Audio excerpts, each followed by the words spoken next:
Hello, guys. Welcome back to the channel. So, today we'll be looking into how you can get a resume and create resume on Canva. So, the first thing you need to do is you need to create your account on Canva. I have created the account, and the next thing you have to do is you have to search up and you have to look for uh, resume.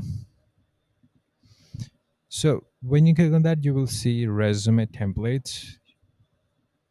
I will click on this,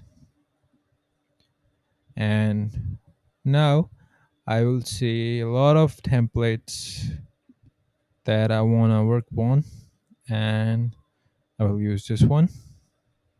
So the next thing you have to do is you have to click on customize this template.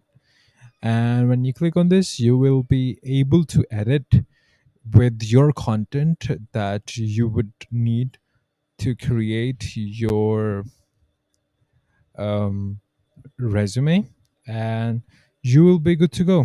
So thanks for watching, and please like and subscribe the video.